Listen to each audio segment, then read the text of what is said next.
बाहेरून खूप कणक होते पण मधात खूप कमजोरी होती. तर मला माझ्या बहिणीनं सांगलं होतं, माझ्या लक्षात येईल त्याचं कारण खूप थोडं म्हणजे कंपनीमध्ये काम केले त्याच्यात ती पण गेली. ती कोणत्याच कंपनीमध्ये जॉईन झालेली नाही. तर तिला मला माहीत होतं तिला मला दम्याची शिकायत आहे आणि दवाखाना खूप लागलेला आहे, पंप वापरते असं म्हणजे बाहेरला गेल्यानं तकलीफ होती ते तिला जाणून झालं. तर तिला खूप सांगितलं आयुर्वेदिक खायची असं, पण लक्षात बसत नाही ना तसं.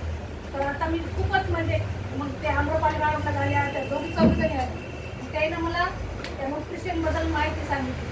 खरंच याच्यातून 180 ब्लड जाते, त्यानं माहिती ती दिली, माझ्या दिमागात तेच बसलं.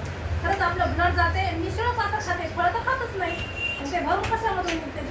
म्हणून मग ते लक्षात आलं, हे मग तुझ्या जुमून घेते मी. नंतर येणं गामा दिल्यासोबत त्याच्यासोबत आणि हां ते दुसरे एक प्रोडक्ट दिले. ते 3 प्रोडक्ट घेतले मी. 1 महिना खाला, मला असं वाटलं नाही की पंप मारायची गरज पडली नाही, आणि मी किती काम करून आले. मला असं मध्ये मध्ये सेटला वाटलं मी किती काम करायला नाही. तर पहिलं वाटत होतं की या धंद्यामुळे मी लवकर जिवंत जाते, म्हणजे लवकर झालं